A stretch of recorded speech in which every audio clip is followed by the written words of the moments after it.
좌우 옆 사람과 인사하겠습니다. 성도님에게 사명이 있습니다.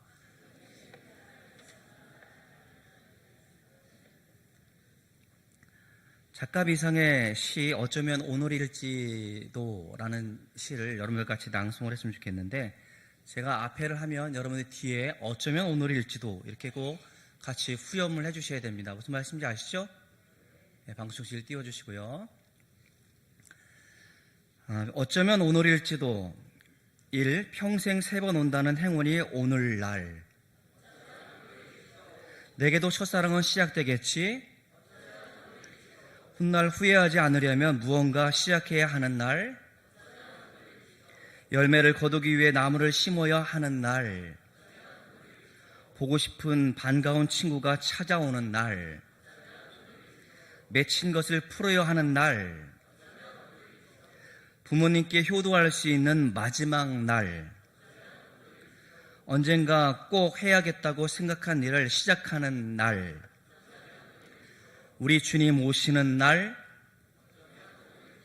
내 인생의 마지막 날. 10번이 제일 의미심장하죠? 내 인생의 마지막 날이 될 수 있는 날이 오늘일 수 있습니다. 특별히 오늘은 2018년도 마지막 주일입니다. 우리 한 해를 돌아보면서 우리의 삶을 되돌아보고 새해를 준비한다라는 생각을 갖고 있지만, 성경에는 날에 대한 개념이 어떻게 정립되어져 있냐면, 주님께서 이 땅에 오신 날, 그러니 종말이 시작되어졌고 주님께서 다시 오시는 날, 종말이 완성되어진다는 사실로 우리 종말의 삶을 살 것을 우리에게 촉구해 주고 있습니다. 그러니까 세상 사람들처럼 지하의 종소리, 이러려릴 종소리의 의미를 두는 것이 아니라, 물론 마음을 새롭게 하는 것도 중요합니다만은 우리는 날마다 종말의 삶을 살고 있다라는 그런 의식을 가지고 살아야 하는 사람들이 성도입니다. 오늘 읽었던 베드로전서의 배경을 보면 초대교회 성도이지 않습니까? 그들은 믿음을 지키다가 큰 고난을 당했습니다. 또 큰 어려움, 박해를 당하고 있는 상황 가운데 있습니다. 두려움에 떨기 시작합니다. 그러니 많은 사람들이 배교를 하게 되어집니다. 나 예수 안 믿어 라는 사람들이 일어나게 되었다라는 말이죠. 교회에 출석하는 것조차도 그리스도인 다움을 잃어버리는 사람들이 있었습니다. 이런 시점에 베드로 사도가 권면하고 있는 말씀이 오늘 본문의 말씀이에요. 그것은 이렇습니다. 고난 가운데도, 너희가 박해 가운데도 그리스도인 삶다움을 잊지 말라라는 겁니다. 중요한 구절이 7절 상반절에 등장하는데, 만물의 마지막이 가까이 왔으니, 그러니까 예수님께서 재림하실 날이 가까웠기 때문에 더욱더 우리들 가운데 그리스도의 다움이 있어야 된다라고 말씀해 주고 있는 겁니다.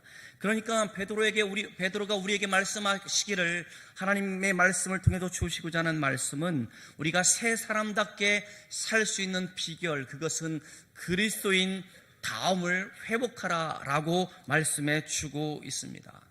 종말에 대해서 성경, 특별히 신약 성경에서는 300여 번에 대해서 말씀해 주고 있습니다. 그러니까 25절마다 한 번씩 종말이라는 말씀을 해 주고 있는 겁니다. 구체적으로 우리는 2019년도를 준비하면서 무엇을 할 수 있을까요? 또 어떻게 살아야 종말을 준비하는 사람들인지 말씀을 통해서 은혜를 받고자 합니다. 특별히 오늘 본문에 나오는 구절 가운데 3가지 동사를 여러분들과 같이 주목해 봤으면 좋겠습니다. 첫째는 기도하라는 말씀입니다. 종말의 삶을 살아가는 우리들의 우선적인 모습은 기도해야 한다라는 겁니다. 우리 다 같이 7절을 같이 읽도록 하겠습니다. 시작. 만물의 마지막이 가까이 왔으니 그러므로 너희는 정신을 차리고 근신하여 기도하라. 아멘. 예수님께서는 마태복음 24장에서 재림의 징조에 대해서 말씀해 주었습니다. 그 첫 번째가 무엇이냐면, 그리스도인들을 미혹하는 일이 일어날 것이다 라고 경고해 주고 있습니다. 마태복음 24장 5절을 같이 읽도록 하겠습니다. 시작. 많은 사람이 내 이름으로 와서 이르되 나는 그리스도라 하여 많은 사람을 미혹하리라. 그 앞절 4절에 보면 너희가 사람의 미혹을 받지 않도록 주의하라 라고 권면해 주고 있습니다. 그러니까 이게 무슨 말이에요? 종말이 가까울수록 주님께서 재림하시는 날이 가까울수록 성도들을 미혹하는 것이 곳곳에서 많이 일어난다, 극성을 부린다라고 말씀해 주고 있는 겁니다. 여러분, 우리가 유괴범들이 가끔 심심치 않게 매스컴의 중요 이슈로 나오고 있는데, 유괴범들이 어린아이들을 꼬이잖아요. 꼬셔서 유괴를 하지 않습니까? 마찬가지로 성도들의 영혼을 유혹하는 영이 있다는 겁니다. 미혹하는 영이 있다는 겁니다. 그렇기 때문에 길이 아님에도 불구하고 그것으로 가게 되어지고 해서는 안 되는 일들도 하게 되어지고, 심지어 믿음의 길을 벗어나는 이유가 무엇입니까? 미혹하게 하는 영이 있기 때문에 그렇다라는 겁니다. 여러분, 우리 주변을 둘러보십시오. 신천지나 이단 종파에 빠진 사람들이 머리에 뿔 달린 사람 한 사람도 없습니다. 여러분, 그 사람들 교회에서 허투루 신앙생활하던 사람들 한 사람도 없습니다. 열심히 있는 사람들이었습니다. 우리와 같이 열심히 교회를 섬겼던 사람들이었습니다. 대체적으로 그렇게 열심히였던 사람들이 이단 종파에 빠진단 말입니다. 우리의 상식으로, 합리적인 사고로 조금만 생각해 보면 우리가 쉽게 빠지지 않을 터인데 왜 빠질까요? 미혹하기 때문에 그래요. 미혹하는 영이 그를 사로잡고 있기 때문에 우리의 상식으로 이해를 할 수 없을 만큼 그들은 쉽게 빠지고 있다라는 말입니다. 그래서 지금 종말을 앞두고 있는, 또 고난과 박해를 당하고 있는 베드로가 편지를 보내고 있는 그 성도들 가운데 뭐라고 말씀해 주고 있습니까? 너희는 기도하되 정신을 차리고 근신하여 기도하라라고 그렇게 말씀해 주고 있습니다. 정신 차려, 이 말은 무슨 말입니까? 그냥 영적으로 긴장하라는 뜻이잖아요. 여러분, 새벽이 아니죠. 아침 이 시간에 피곤하신 분들이 많이 있어요. 여러분, 정신 차려서 말씀을 잘 들어야 된다라고 저는 봅니다. 이 시간에 졸음이 오시는 분들, 여러분 정신 차리십시오. 우리가 영적으로 긴장하라는 말입니다. 근신하라는 말은 무엇입니까? 구체적인 삶 가운데 있어서 우리가 절제해야 된다라고 말씀해 주고 있는 겁니다. 그래야 우리가 미혹당하지 않습니다. 이렇게 정신을 차리고 근신하는 것만으로 부족해서 뭐라고 말씀해 주고 있습니까? 기도하라 라고 권면해 주고 있는 겁니다. 여러분 보세요. 공부할 때도 졸리거든요. 사정없이 졸릴 때가 있습니다. 그럴 때는 일어나서 바깥 공기를 마셔야지 상쾌함으로 다시 공부에 집중할 수 있지 않습니까? 우리가 머리가 맑아지지 않습니까? 기도는 바로 이와 같아요. 기도는 우리가 미혹당할 그 위기 가운데 하나님을 바라보고 하나님을 의지함으로 인하여 새롭게 시작할 수 있는 겁니다. 그러니까 기도는 주님을 붙잡는 끈과 같다라는 사실이에요. 어린아이가 대공원이라든지 올라갈 때 부모님과 함께 외출을 하게 되어지죠. 그런데 외출할 때 꼭 잊지 말아야 될 것은, 이름표를 달아주는 것보다 더 중요한 것은 엄마의 손을 꽉 붙잡는 것이 매우 중요합니다. 아무리 위험한 상황이 있다 손치더라도, 사람이 많아서 분주하다 할지라도, 어떤 일이 발생한다 할지라도, 내가 기웃거리며 한눈 판다 할지라도 엄마 손만 꽉 잡고 있으면 그 아이는 보호를 받습니다. 마찬가지로 우리가 기도의 끈을 놓지 말아야 합니다. 그래야 종말이 도적같이 우리 가운데 찾아왔을 때에도 우리는 안전할 수 있습니다.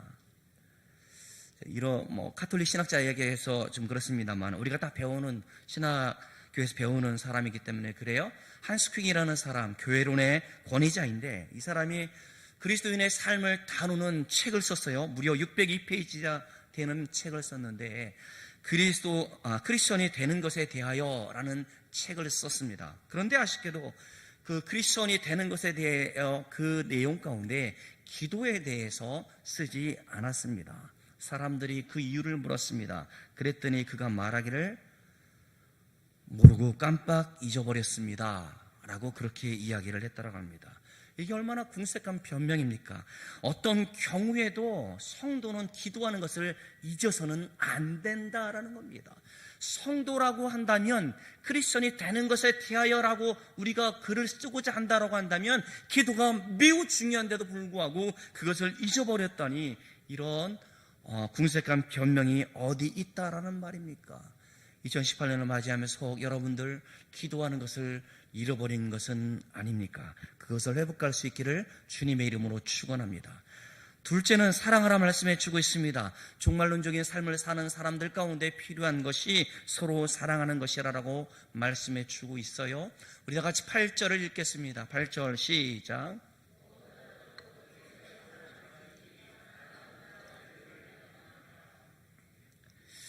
다른 어떤 것보다도 사랑을 최우선 순위에 두라라고 말씀해 주고 있는 겁니다.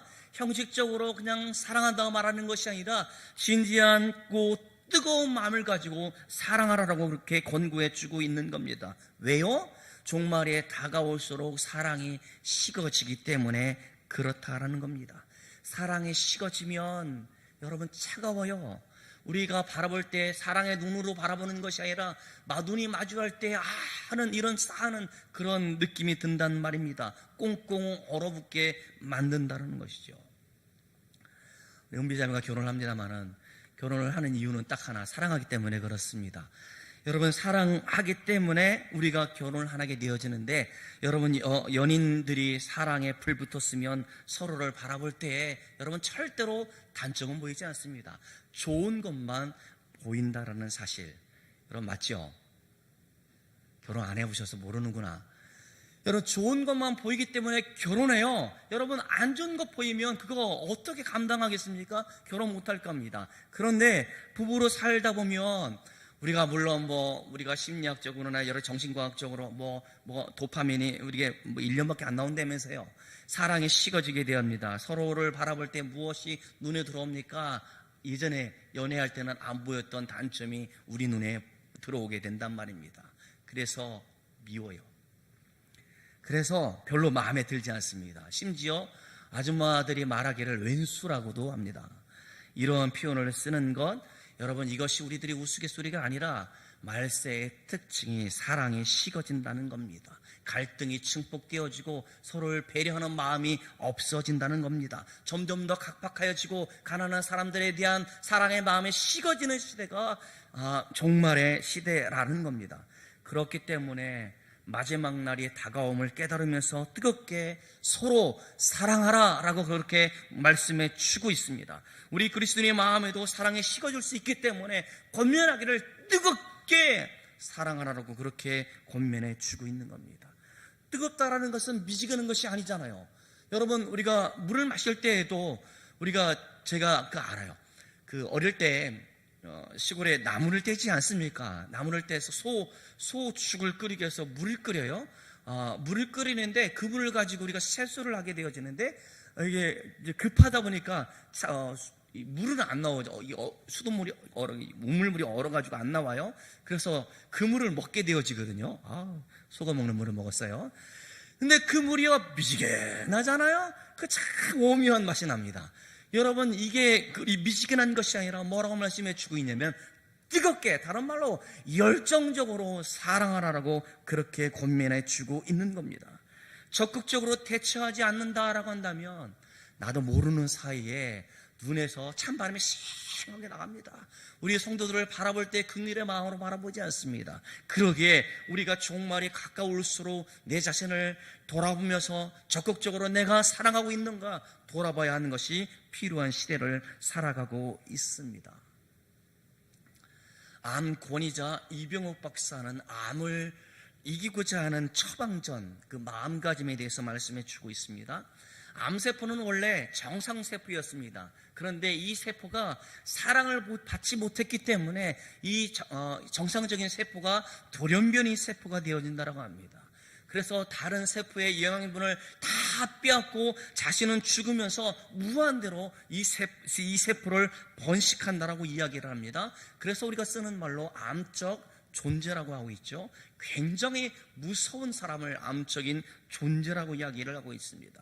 그래서 이 암세포를 치료하는 데 있어서 중요한 것은 그 암세포를 살살 달래면서 치료하는 법이 중요하다라고 그는 그렇게 이야기를 합니다. 그래서 제가 감기가 오면 어떻게 하냐면 무슨 생각을 하게 되면 감기는 지나갈 거야 라는 그런 생각, 물론 제 생각입니다만은, 그러니까 제가 아픔이 있습니다만은 아픔은 내 삶의 일부라고 여기고 살아가고 있는 그런 마음가짐이 중요하다라고 저는 그렇게 생각해요. 며칠 전에 제가 허리를 삐끗했어요.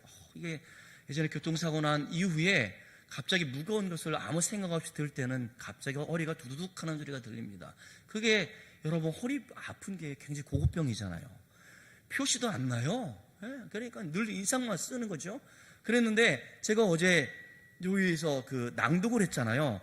그날따라 제 목소리가 또렷하게 잘 들리더라고요. 낭독을 잘 마치고 내려가니까 허리가 말끔히 난 거예요. 할렐루야. 안 믿으시는 것 같은데, 그러면 저 지금 안 아파요. 이게 굉장히 은혜롭다. 이게 아픈 것을 끌어안고 살고, 제가 뒤에도 이게 핫백을 붙였어요. 요즘은 세상 좋아졌어요. 핫백을 딱 붙였으니까 이게 따끈하더라고요. 누군지 모르는데, 금요 기도에 제 성경책 위에 핫백 2장 놓고 가신 분, 저한테 꼭 찾아와 주시면 좋겠습니다. 너무 감사해요.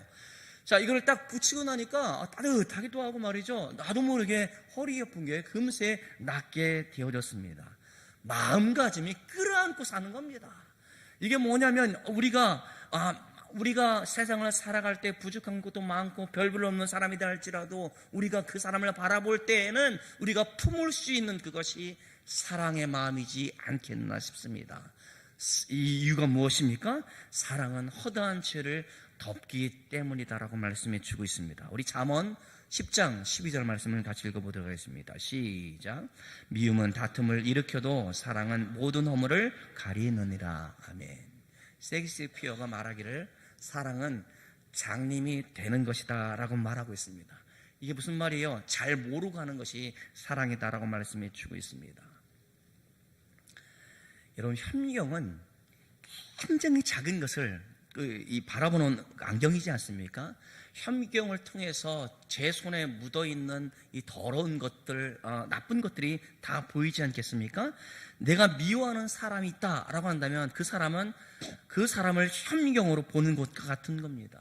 여러분, 현미경으로 물을 들여다보면 물 안에 우리가 좋지 않은 것들도 있어요. 음식을 바라본다라고 한다면 그 음식을 도저히 먹을 수 없을 만큼의 박테리아, 그 다음에 바이러스가 더러운 것이 묻어 있단 말입니다. 현미경으로 음식을 바라보고 조리하는 부인 없을 겁니다. 마찬가지로 우리가 현미경으로 사람을 바라보면 여러분 사랑할 수 없습니다. 우리가 그 사람의 단점을 보고자 하는 것이 아니라 그럼에도 불구하고 그 사람에게는 하나님께서 창조하신 대로 좋은 점이 있어요. 잘하는 것이 있습니다. 그에게 장점이 있단 말입니다. 그의 장점을 바라볼 때에 우리가 뜨겁게 사랑할 수 있습니다. 주일학교에 한 아이가 왔습니다. 그는 불량기가 가득한 소년이었습니다. 그의 눈에는 도끼가 서려 있고 알아보니 그의 부모는 그의 아버지는 알코올 중독자의 가정에 있었기 때문에 그는 심신의 큰 고통을 겪었던 사람이었습니다. 거지처럼 남루한 차림으로 교회 왔기 때문에 험상궂은 표정으로 교회 왔기 때문에 친구들도 선생님도 그를 거들떠보지 않았습니다. 오직 한 사람, 한 교사가 그 소년을 꼭 끌어안고 보듬으면서 그를 살펴주었습니다. 점차 시간이 지나갈수록 진심으로 사랑하는 것을 알게 되어지고 환영하는 것을 알게 되어져서 그의 마음, 꽁꽁 얼어붙었던 그의 마음이 녹기 시작합니다. 그리고 저기에 찬 그 얼굴 가운데 웃음이 되돌아왔습니다. 그가 누군지 압니까? 무디 목사님입니다. 그는 세계적인 부흥사였고 수백만 명을 하나님께 인도했던 미국 최고의 부흥사였습니다. 한 주일학교 교사의 뜨거운 사랑이 그의 앞길이 뻔한 인생이었음에도 불구하고 그를 사랑해 주었기 때문에 그가 변화되어져서 하나님의 복음을 증거하는 수백만 명의 영혼을 하나님께 인도하는 사람으로 변화되어졌다라는 겁니다. 무슨 말이에요? 사랑으로 고치지 못한 것이 아무것도 없다는 사실을 예언을 통해서 알게 되어집니다. 그러기에 사랑하는 성도 여러분, 2018년도를 보내면서 우리 가운데 서로 사랑에 회복되어지기를 주님의 이름으로 축원합니다. 여러분, 포기했잖아요. 그거 포기한 거 다시 사랑하기를 바랍니다. 안 돼라고 생각했던 그 사람, 미워라고 생각했던 그 사람을 사랑할 수 있기를 주님의 이름으로 축원합니다. 세 번째, 봉사라고 말씀해 주고 있습니다. 10절을 같이 읽어보겠습니다. 10절 시작. 각각 은사를 받은 대로 하나님의 여러 가지 은혜를 맡은 선한 청지기 같이 서로 봉사하라. 뭐라고 말씀해 주고 있어요? 우리는 청지기다라고 말씀해 주고 있습니다. 오이코노모이라는 말은 오이코스라는 칩이라는 말과 노모스라는 관리를 뜻하는 그 말이 합성어예요. 그러니까 이게 무슨 말이냐면 집안 관리인이 청지기라는 뜻입니다. 그러니까 이 청지기라는 말은 관리를 하는 것이고 청지기라는 말은 봉사를 하는 그 뜻입니다. 우리 성도들, 우리 오늘 본문 가운데 말씀해 주고 있는 것과 같이 우리에게 은혜를 맡았다라고, 우리에게 각양 은사를 받았다라고 말씀해 주고 있지 않습니까? 우리 모두는 주님의 몸된 교회를 든든히 세워가기 위해서 은사를 다 주었다라고 말씀해 주고 있습니다. 하나님의 백성들 가운데 주시는 영적인 선물이 은사이지 않습니까? 그것은 방언만이 아닙니다. 예언만이 아닙니다. 가난한 자를 돌아보는 일들, 또 아이들을 가리키는 일들, 우리가 긍휼을 베푸는 일들, 공동체를 섬기는 데 유익한 모든 것이 바로 은사이지 않습니까? 이 은사는 교회의 봉사를 위해서 쓰여지는 겁니다. 원래 그런 목적으로 우리 가운데 주신 그 은사이기 때문에 그렇습니다. 그리스도의 몸된 교회를 든든히 세워가기 위해서 저나 여러분들 가운데 각각 은사를 다 주었다라는 말입니다. 그러니까 우리가 선한 청지기라는 사실은 무엇입니까? 내게 받은 그 은사를 나의 유익을 위해서 쓰는 것이 아니라 몸된 교회를 든든히 세워가기 위해서 열심을 다하여 섬긴다. 그래서 선한 청지기인 겁니다.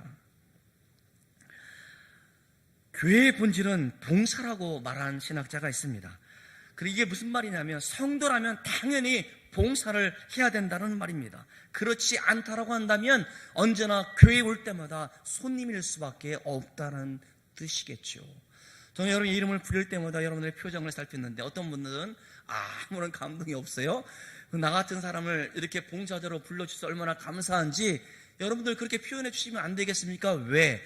우리로 하여금 봉사하기 위해서 우리를 불러주셨기 때문에 그렇습니다. 부산에 있던 교회, 주례교회의 한 집사님을 소개하고자 합니다. 그는 일을 하다가 머리에 큰 떨어져서 머리를 수술하는 그런 위험한 수술을 감행해서 지금도 후유 중인 가운데 시달리는 사람입니다. 그가 정말 사업을 벌였는데 잘 안 돼서 마지막 죽을 것 같은 그런 위기 가운데 그에게 선교부장이라는 직책이 맡겨졌습니다. 내가 지금 내 코가 석자인데 이 일을 어떻게 감당할 수 있겠는가 찾아가 못한다라고 말씀하셨을 때 목사님께서 그럼에도 불구하고 잘하기를 그렇게 축복하며 보냈다라고 이야기합니다. 그래서 그는 기도하기를 하나님 내가 이 사명을 잘 감당할 수 있도록 내게 복을 주시옵소서. 그래서 그가 선교부장을 맡으면서 사업이 다시금 일어나고 그가 단기 선교에 많은 후원금을 보내고 또 해외 교회를 개척하는 데 있어서 많은 돈을 낼 수 있을 만큼 그 사업이 부유하게 되어졌습니다. 그래서 우수 벤처기업으로 선정이 되어졌고 또 최근에는 공장을 인수하게 되어지는 그렇게 하나님께서 내게 주신 그 직분 또 봉사일을 잘 감당하였더니 이렇게 복을 받고 있습니다 라고 그 집사님을 통해서 말씀을 들은 적이 있습니다. 저는 이렇게 생각합니다. 여러분 물론 우리가 복을 받기 위해서 봉사하는 것은 아닙니다만 우리에게 맡겨진 일을 감당하는 그 일이 주어지는 것은 굉장한 축복이라 저는 그렇게 생각을 합니다. 그러게 여러분 우리에게 맡겨진 사명 그 봉사일을 열심히 할 수 있는 여러분들 되어지기를 간절히 소망합니다. 정신분석학자 아들로가 이렇게 심한 우울증 환자를 치료하는 과정이 있었습니다. 그에게 상담도 하고 약을 처방하기도 하고 그에게 많은 이야기를 하기도 하고 그럼에도 불구하고 잘 낫지를 않아요. 그의 가정환경 가운데 문제가 있는 건 아닌가? 그 가정환경도 조사를 해봤지만 그 가족들은 그를 도우기를 마음으로 준비되어져 있는 사람임을 알게 되어졌습니다. 그래도 고민하던 아둘러 박사는 성경에 있는 말씀처럼 주는 것이 받는 것보다 낫다라는 그 말씀을 떠올리고 그 환자가 사랑과 관심을 받기만 하는 것에 문제가 있다라고 진단하여 평소와 똑같이 약을 처방하지만 그에게 권면하기를 한 달 동안 시설을 찾아가 봉사를 하든지 다른 사람을 돕는 일을 한번 해보십시오라고 진단을 했다라고 합니다. 그런데 그 환자는 시키는 대로 다 하고 다시는 진료를 받으러 오지 않았다라고 이야기를 합니다. 이게 무슨 말이에요? 남을 돕는 과정 가운데 그 우울증이 사라져 버린 겁니다. 여러분, 크게는 우리가 종말에 대해서 마지막 때라서 말씀드리는 것이 아니라 우리는 지금 종말의 시대를 살고 있고 또 개인적인 종말이 있잖아요. 육체의 죽음을 맞이할 때가 있습니다만은 내 인생을 마지막을 오늘 살아간다라고 한다면 우리는 무엇을 할 것인가?